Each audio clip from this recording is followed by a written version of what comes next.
No, I actually like Caitlin, and I'm just being Right. real and truthful. She has brought millions. I wouldn't be surprised if it's billions of eyes onto the W and onto women. Although Sophie Cunningham has never been one to hold back, her most recent disclosure regarding Caitlin Clark is shocking. Through the WNBA. You also need to keep in mind that if it weren't for the WNBA by now, she might be playing. Sophie just provided an unvarnished answer that goes deeper than the speculations that she is quitting or fleeing overseas. More than any injury report, what she said highlights the unrelenting strain, unrealistic expectations, the harsh reality that the league's top player must deal with. Survival is more important than excitement. Take a seat as we explore Sophie's startling revelation and its true significance. The voice that refuses silence. In a league where being honest has a cost and remaining silent is frequently rewarded, Sophie Cunningham has made the decision to the more difficult route. Although most players adhere to prepared responses and cautious PR spin, Sophie is paying for her reputation as the WNBA's most unvarnished truth teller. Literally, the league punished her thousands of dollars in 2024 alone for expressing out what many players just mumble behind closed doors. It all began with a single comment on a TikTok post criticizing dubious officiating. $500 from her salary. Is it moving slowly? Perhaps it's pointless. Later, a podcast program revealed inconsistent calls, costing her an additional $1,500. Will I be penalized by the WNBA? No, you were fined for the first episode that I was fined $1,500. What? I asked. I thought. This is just the beginning. I thought. You're kidding. When she went one step farther, when she dared to accuse the league of outright partiality, they simply slammed her with another fine without even disclosing the penalty amount. Fine, and went on, hoping that the message was clear. Shut up and play. However, Sophie won't play that game. The reason she poses such a threat to the current quo is that she never stops talking. WNBA salaries range from approximately $64,000 to $242,000 annually. For a lot of players, a $1,500 punishment is the same as losing 2 weeks' worth of rent or a portion of their off-season salary. Almost anyone would be silenced by such a monetary penalty. Nevertheless, Sophie continues to persevere, endure setbacks, and inform supporters of the true state of affairs within the league. Because of this, she is no longer just another player expressing annoyance following a difficult game. Rather, she has emerged as the league's unofficial. A whistleblower is a player who is prepared to take on penalties, criticism, and possible career hazards in order to expose the truth. Sophie's voice is so significant because of her reputation, which lets her supporters know that what she says isn't just conjecture or a desperate attempt to get attention. It's first-hand account from a person who lives on the grind. Her choice to continue speaking up despite the consequences lays the groundwork for everything that comes after. This is the reason her remarks regarding Caitlin Clark are so significant. Sophie isn't fabricating a story. Rather, she is revealing painful truths that the league would prefer to keep hidden. As a result, it is impossible to disregard her voice. Was Sophie accusing the league of impeding Clark's progress or alluding to unspoken pressure? Don't blink. Everything is altered by the response. The WNBA's biggest mystery for weeks has been the bombshell regarding Caitlin Clark. Same. When will Caitlin Clark return? Coaches, teammates, and league officials have all been questioned by reporters hoping for a tangible timeline. Every day, fans scan through updates in a desperate attempt to find clarification. However, rather of providing answers, they've been given ambiguous statements. Day by day, we'll see next week. As of right now, there is no news. The quiet has only encouraged conjecture. Then, on her podcast, Sophie Cunningham destroyed everything. Without any drama or build-up, she uttered a single line that transformed the topic of discussion overnight. If it weren't in the WNBA, she might be playing. You also need to keep in mind, those remarks struck like a thunderclap, and they weren't coming from a fan.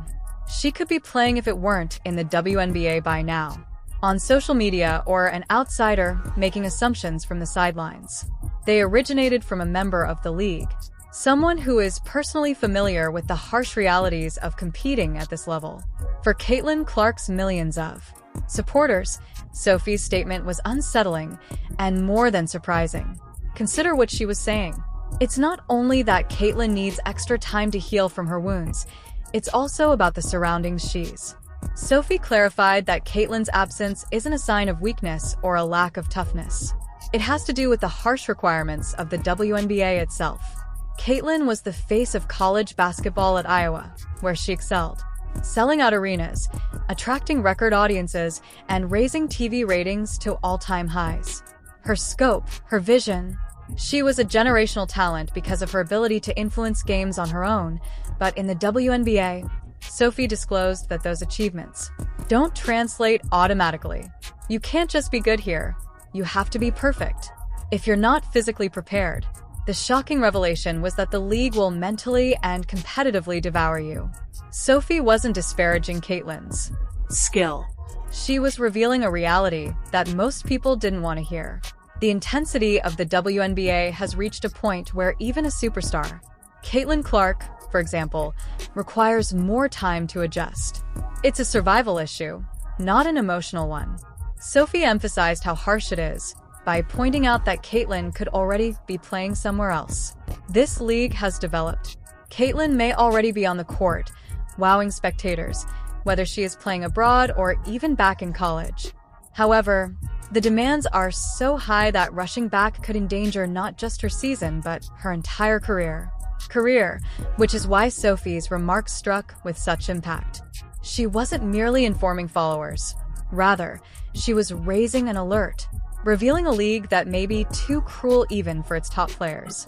However, if the WNBA is truly harsh, what chance does anyone else have to be a generational star like Caitlin? To find out, keep watching. The WNBA's brutal standard when Sophie Cunningham stated that Caitlin Clark might play if it wasn't in the WNBA, and she wasn't lying. Instead, she was highlighting a reality that most fans only see in passing. The surface. But every night, athletes experience it deep within. The WNBA is more than just another level. It's a very different world up from college ball, and decent isn't good enough in this world. Caitlin Clark was devastating against college defenses at Iowa thanks to her talent, range, and vision. However, the defenders in the WNBA are stronger, quicker, and fiercely physical. Each player on the court was once the finest in her program. Every roster slot is earned by someone who persevered through years of fierce competition just to. Sophie put it plainly, you can't just be gifted at this level, you have to be perfect in order to live. Fans were taken aback by her description of the league. According to Sophie, WNBA games frequently feel more like rugby than hoops. Players freely discuss the necessity for armor simply to get through a season. The impacts are heavier. The contact is frequent. Additionally, officials allow significantly more contact than fans are aware of, fostering an atmosphere where toughness is required. It's required. Imagine returning to that kind of platform following an injury. In most competitions, with minute constraints and additional referee protection, stars are being reintroduced. However, there is very little room for error in the WNBA due to the league's aggressiveness. One mistake and one hesitation can put an end to a comeback before it even starts. Sophie was exposing this cruel norm. Caitlin would most likely be playing by now if she were in college. She may already be back on the court. However, in the WNBA, hurrying return could result in re-injury and much more than a few poor performances, loss of self-assurance, or even professional failures. Here's the important part. Sophie wasn't phoning Caitlin. She stated unequivocally that Caitlin's tenacity and work ethic are unquestionable. She was emphasizing the extreme nature of the WNBA, which is at its deepest point ever. There is no weak link in the tournament, from the starting five to the final bench place. Every possession is a battle, and each player has the ability to reveal even the tiniest flaw, thus there is no easy matchup. Sophie was referring to this same truth when she stated that Caitlin's absence isn't only about healing. In today's WNBA, anything less than 100% readiness is the reason Caitlin is sitting out, not because she lacks heart, is a surefire way to fail. The league requires players to arrive completely and doesn't give them enough time to find their groove. And that's the core of Sophie's shocking revelation. Caitlyn's predicament isn't only. It's a reflection of the league's development and a personal struggle. The WNBA has grown extremely competitive. It's a harsh standard, so harsh and physical that even generational stars require extra time to survive. And it might not even be sustainable, as Sophie suggested. Favoritism and the two-tier system Sophie Cunningham has never been the kind to bite her tongue. Her criticism of the WNBA wasn't motivated by resentment, but out of annoyance with what she perceived to be a risky practice. For her, the problem wasn't merely the taxing demands of the league, but those demands weren't enforced consistently. Some players, she contended, were provided with protection and a cushion, while others were forced to put up with constant physical abuse without assistance from referees. She described it as a two-tier system. The most obvious instance occurred during a contentious game when JCS Sheldon shot Caitlin Clark in the face after driving into her. It wasn't subtle, it was reckless, clear, and could have easily sidelined Clark once more. However, the officials downgraded it Tannen after reviewing it. Tito. A blatant punishment, more appropriate for a negligent bump than a potentially harmful blow. Shortly after, Marina McBride used both hands to shove Clark, causing her to fall to the floor. Just a shove, no attempt at the ball, no pretense of a basketball move. And the reaction? No ejection, no major repercussions. Ashley Gloss, the crew chief, defended the decision, saying it didn't qualify for an ejection. The message was very clear. Clark was alone. Sophie had been precisely that, silent and unwilling to take action. Warning about a long time ago. She had already jeopardized her finances and reputation by publicly stating what. On her podcast, she detailed how officiating tainted